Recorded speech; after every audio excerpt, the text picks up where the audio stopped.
Welcome to another episode of Fully Charged. This one is a little bit special because there's recently been such a glut of stories relevant to Fully Charged, and there's also a couple of things I'd like to correct or add.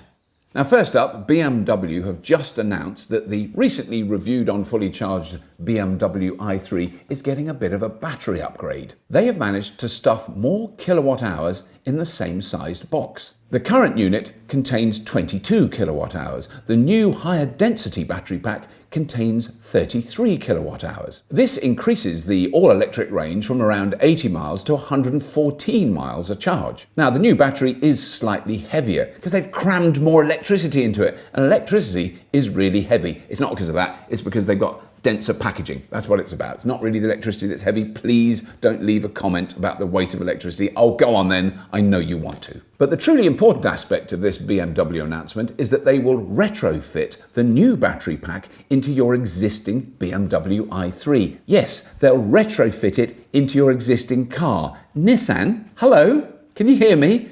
BMW are retrofitting the new batteries into the existing car. I'm just saying, I'm just making that observation. The old battery that they take out of the car is then reconfigured into a stationary storage unit. And that could be a battery in your house. Now, how the economics of this work, how much it costs to have this done, I really don't know. BMW haven't announced it yet. I genuinely don't know. I don't know. Please don't ask me. I genuinely don't know. Ask BMW. And now for a bit of a rant. Now, a recent report created by engineering students at Edinburgh University, a very august institution, and a Dutch company called Inas BV. They make hydraulic pumps, and they also make a large range of internal combustion engines. They claimed in their special scientific peer-reviewed report that electric cars are, yes, you guessed it, dirtier than petrol or diesel cars. Oh yes, here we go. And this is because, and this is where the biscuit really gets taken, electric cars are heavier than equivalent sized petrol and diesel cars, and their tyres throw up more dangerous particulates from the road.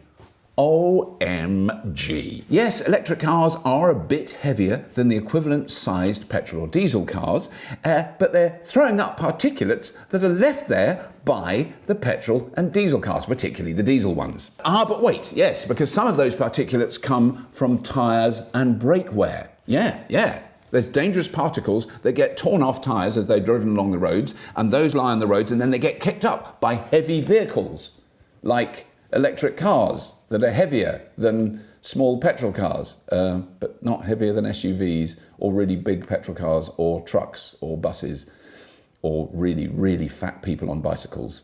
Although I wasn't going to say that because it's rude about really, really fat people. But electric cars are heavier, therefore they wear their brakes out faster and they wear their tyres out faster and more particulates come off the brakes and tyres. So they're worse, they're dirtier than petrol and diesel, except they're not. Anyone who's driven an electric car over a long period of time knows that their brakes wear out much slower. You don't use your brakes much because the regenerative braking slows the car down just as much as brakes do. You only really use your brakes to the last kind of 5% as you slow down, just to absolutely stop. So brake wear is really not an issue with electric cars. Tyres don't wear out fast on electric cars. In fact, a lot of electric car drivers have reported their tyres last longer. All traffic throws up dust from the road, but the vast majority of that dangerous and toxic dust comes out of exhaust pipes. It's very bloody obvious. Now, I'm not suggesting that this particular lump of spurious nonsense was funded directly by the Koch brothers in America. Now, apparently it's pronounced Coke, but I prefer Koch.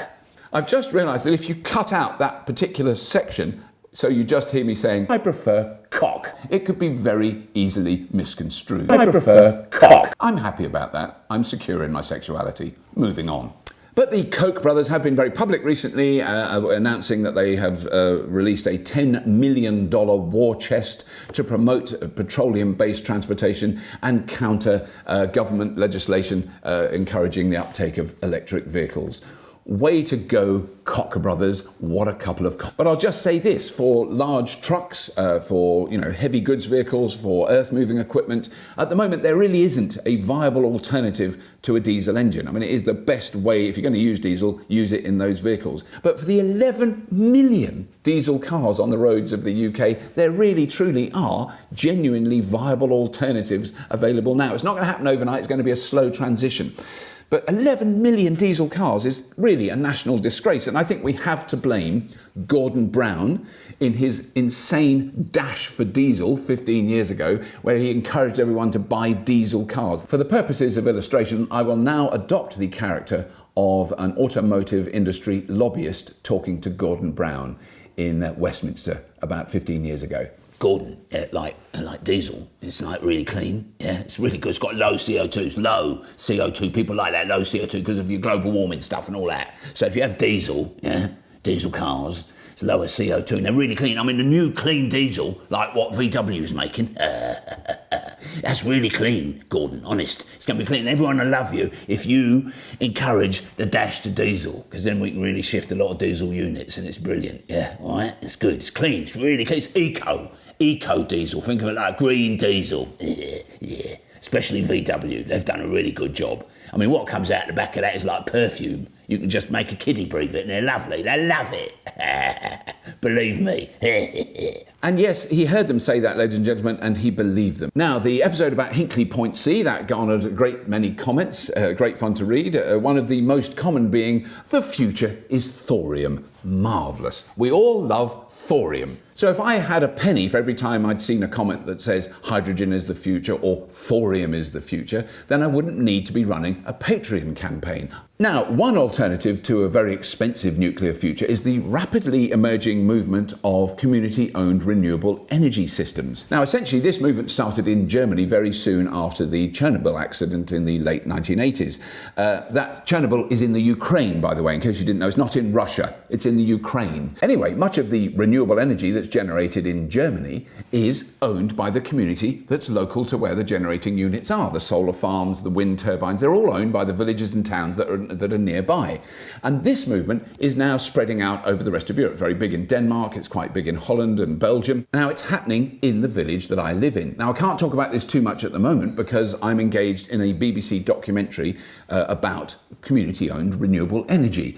And we're shooting it at the moment for the BBC. There, it's proper telly, yes. And it'll go out sometime next year. And I hope that it will encourage other communities to think about setting up a project of a similar nature. All we're doing is trying to produce in 1 year the same amount of electricity that the village consumes. A very small village, so it's not a big, massive project. It's quite a modest, sensible project, a mixture of solar and micro hydro. I can't tell you any more. I'm not even meant to say that, because it's the BBC. It's proper telly. Now, finally, I recently heard of the very sad and early death of Professor David Mackay. He was the man who wrote an amazing book called Sustainable Energy Without the Hot Air. He was much too young. He was an amazing man. I had really been trying to get in touch with him to book him to do an interview on Fully Charged, to do a carpool style interview. I was really hoping to do that this year. I'm absolutely heartbroken that I'm never going to get the chance to do that. Now, I didn't agree with everything David Mackay said. I think he was a little bit obsessed with carbon capture and storage, which again is a thing that a lot of people comment on YouTube. What about CCS? That's the future. No one's actually installed it yet because it's really, really expensive and difficult. And where do you put all the carbon you capture? You capture all the carbon coming out of a chimney of a coal-burning power plant, and you capture it. The technology exists. I've done an episode about it that was about the system that's been installed at Imperial College to test it out. It does exist. It costs millions and millions of pounds to install, and then you've got loads of carbon that you really can't release into the atmosphere, because that's the whole point. You're trying to stop that happening. Where do you put it? And there's plans to pump it into drained oil wells to store it there. And it's just like, that is serious? There's proper scientists working on that. We're going to pump gas into a hole under the sea, and then it will stay there for a long time, and it won't bubble out, and it won't come in the atmosphere, and it's all safe, and we can burn coal. I mean, it's really desperate. CCS, I think, is just desperate technology. It's the coal industry desperately trying to justify their continued existence. But David Mackay's book was incredibly influential. Hundreds of people always say to me, you should read Sustainable Energy Without the Hot Air. Well, I did read it in 2008 when it came out, and I thought it was brilliant, and I really loved what he said. But what's interesting, though, is how much the picture has changed in that short time, from 2008 to now. 2008, it was really legitimate to say, look, solar doesn't really work in the UK. It's not sunny enough. We're one of the darkest countries in the world. We have really long, cold winters. That's when we need more energy in the winter, not in the summer. All that stuff, all his arguments, really, really relevant. I'm not saying we can go 100% renewable, certainly not in my lifetime, and if you're young, probably not in your lifetime. But we can get really, really close. And I think that's a very good thing to aim at. And I think it is worth the money. Professor Mackay would always argue it's not worth the money and we should go nuclear. And I think he might be right, and I'm not going to argue about that because I'm not opposed to nuclear. And if there are new nuclear technologies that aren't obscenely wasteful, white elephant, nonsense, numpty nuclear power stations like Hinkley, I'm all for it. But he was also very keen to point out that energy generation should be very relevant to the country and the area that it's in. So, for example, Australia, a very good example of where solar really makes sense. It makes economic sense. I'll just say this in case anyone from the Australian government is watching. It makes economic sense. Forget about CO2, global warming, climate change, all that stuff. It makes economic sense for everyone to use solar in Australia because you've got a lot of sun and your peak demand, unlike us in the winter and at night here, your peak demand is in the middle of the day when it's really hot and you run air conditioning in your houses. And if you're generating the electricity to run that from solar and not burning coal, you numpties, Australian government, God, because they're owned by the coal companies in Australia. So, the government is owned by the coal companies and it's just hard work. But there's some brilliant Australians who are struggling to make this point. There's some amazing technology coming out of Australia, some amazing battery technology coming out of Australia, which I'll deal with in another episode. It depends where you are. The middle of India, solar panels make sense. Middle of Iceland, well, probably geothermal makes more sense, which is how they generate their electricity. I wouldn't rule out any form of zero carbon energy generating. There isn't one answer. That's the whole point. It's a clever mix of everything. We can do it with wind and solar and biomass and tidal and geothermal and small mass-produced molten salt reactors. That's another solution. Because let's face it, we're human beings. There's never going to be the answer.